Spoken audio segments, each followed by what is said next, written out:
नमस्कार, आप देख रहे हैं रितम और मैं हूं आपके साथ चेतना मनकोटिया।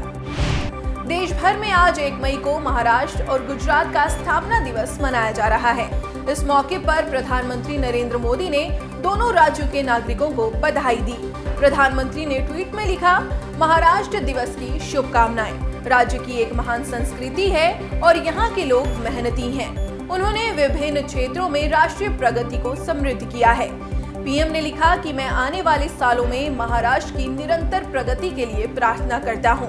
उन्होंने ट्वीट किया कि गुजरात स्थापना दिवस की शुभकामनाएं। गुजरात ने अपनी सर्वांगीण प्रगति के साथ साथ अपनी अनूठी संस्कृति के कारण एक पहचान बनाई है। भाजपा ने कर्नाटक में होने वाले विधानसभा चुनाव के लिए संकल्प पत्र जारी कर दिया है। भाजपा अध्यक्ष जेपी नड्डा ने बेंगलुरु में भाजपा मुख्यालय से घोषणा पत्र जारी किया। इस दौरान मुख्यमंत्री बसवराज बोम्मई और भाजपा के वरिष्ठ नेता बीएस येदियुरप्पा मौजूद रहे।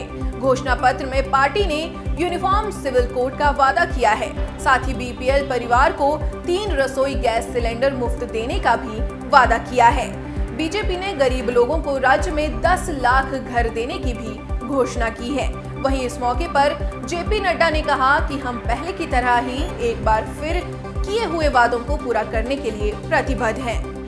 हिंसाग्रस्त सूडान से अपने नागरिकों को वापस लाने के लिए भारत के अभियान ऑपरेशन कावेरी के तहत आज 186 भारतीय स्वदेश लौटे।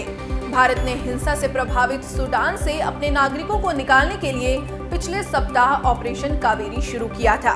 विदेश मंत्रालय के प्रवक्ता अरिंदम बागची ने ट्वीट कर ये जानकारी दी। बता दें कि रविवार को इस अभियान के तहत 229 भारतीय बेंगलुरु पहुंचे थे, जबकि इसके एक दिन पहले 365 भारतीय नागरिक दिल्ली आए। बता दें कि अब तक 2300 भारतीयों को वापस लाया गया है। केंद्र सरकार ने पाकिस्तान से संचालित 14 मैसेंजर ऐप को बैन कर दिया। केंद्रीय आईटी मंत्रालय ने इंटेलिजेंस ब्यूरो से मिले इनपुट के आधार पर यह फैसला लिया है। भारत सरकार ने बताया है कि इन ऐप से देश की सुरक्षा को खतरा है, जिसके बाद इन्हें प्रतिबंधित कर दिया गया है। इसके पहले भारत ने पाकिस्तान से चलने वाले कई सोशल मीडिया अकाउंट्स पर कार्रवाई करते हुए बैन किया था। बता दें कि जिन पाकिस्तानी ऐप को बैन किया गया है उनमें BChat, Crypviser, Enigma, Safeswiss, Wickrme, Mediafire, Briar, Nandbox, Conion, IMO, Element, Second Line और जंगी एंड थ्रेमा हैं। विदेश दौरे पर गए भारतीय विदेश मंत्री एस जयशंकर ने डोमिनिकन गणराज्य के विदेश मंत्रालय में संबोधन दिया और कहा कि भारत अमेरिका, यूरोप, रूस या जापान सभी से संबंध मजबूत कर रहा है, लेकिन चीन और पाकिस्तान का मामला अलग है। जयशंकर ने कहा कि भारत विश्व के सभी देशों से संबंध सुधारने की कोशिश कर रहा है, लेकिन सीमा विवाद और वर्तमान में दोनों देशों के संबंधों की असामान्य प्रकृति के कारण चीन इस श्रेणी में नहीं है। इसी तरह सीमा पार आतंकवाद के समर्थन के कारण पाकिस्तान भी नेबरहुड फर्स्ट पॉलिसी का हिस्सा नहीं है। दिल्ली सीएम केजरीवाल के सरकारी आवास के सौंदर्यीकरण पर खर्च हुए करोड़ों रुपयों को लेकर बीजेपी ने एक बार फिर निशाना साधा है। बीजेपी के वरिष्ठ नेता विजय गोयल का कहना है कि जो व्यक्ति ये कहता था कि वो बड़ा बंगला नहीं लेगा, वो अपने आवास की साज सज्जा में 45 करोड़ रुपए खर्च कर रहा है। विजय गोयल ने तल्ख अंदाज में कहा, ऐसे व्यक्ति को पद से तुरंत इस्तीफा दे देना चाहिए।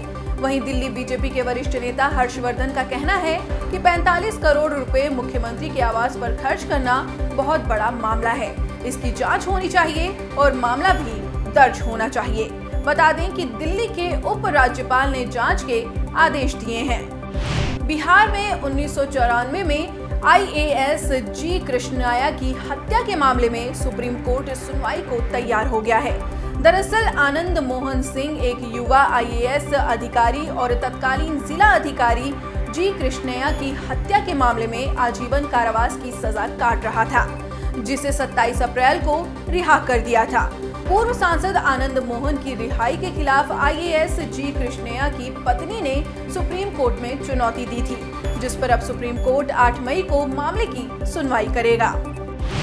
उत्तर प्रदेश के मुख्यमंत्री योगी आदित्यनाथ आज मुरादाबाद पहुंचे, जहां उन्होंने नगर निकाय चुनाव के मद्देनजर भारतीय जनता पार्टी के प्रत्याशी विनोद अग्रवाल के लिए जनता से अपील की और वहां आयोजित जनसभा को संबोधित किया।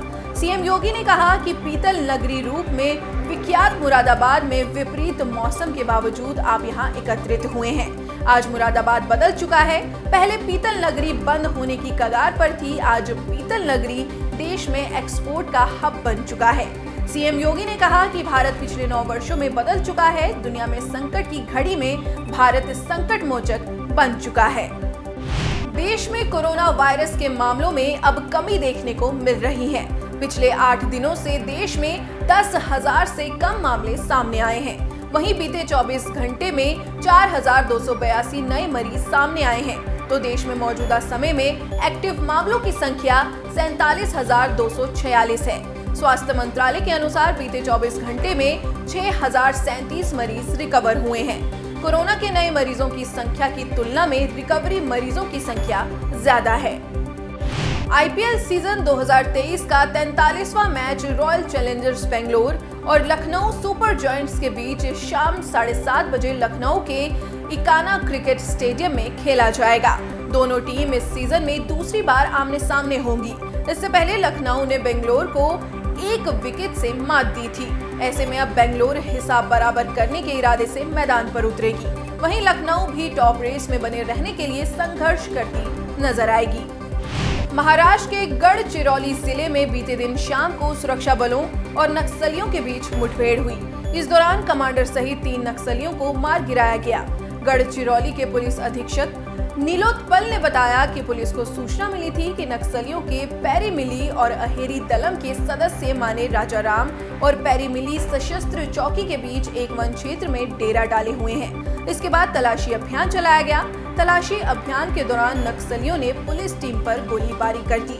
इसके बाद पुलिस ने जवाबी कार्रवाई की। मुठभेड़ के बाद मौके से 3 नक्सलियों के शव बरामद किए गए।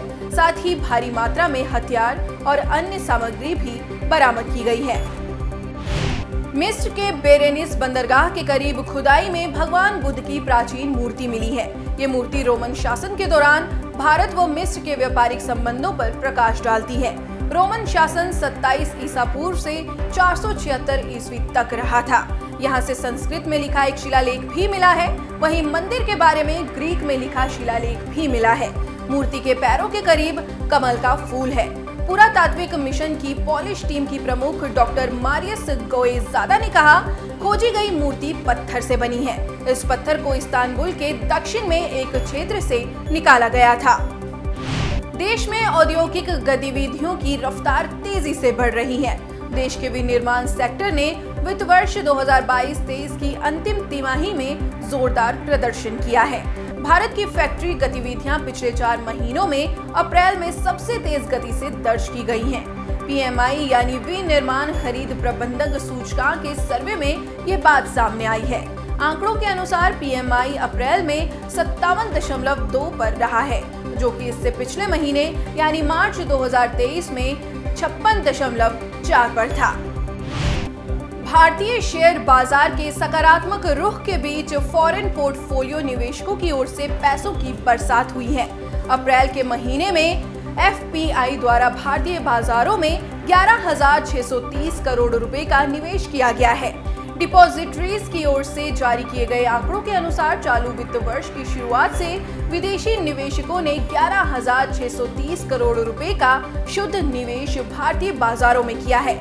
इससे पहले मार्च के महीने में एफपीआई का प्रवाह 7,936 करोड़ रुपए पर सकारात्मक था।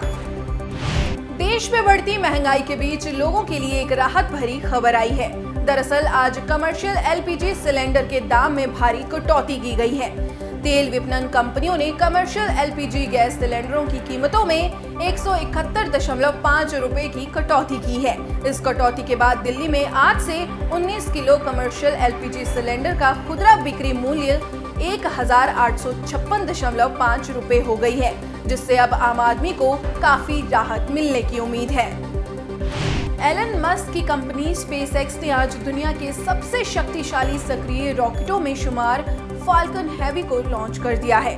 रॉकेट फ्लोरिडा स्थित नासा के केनेडी स्पेस सेंटर से लॉन्च हुआ। इस रॉकेट में 5 मिलियन पाउंड से अधिक का थ्रस्ट और एक इंटरनेट उपग्रह था। फाल्कन हैवी रॉकेट एक स्पेसएक्स रॉकेट है जो बाह्य अंतरिक्ष में वैज्ञानिक खोज के लिए महत्वपूर्ण है।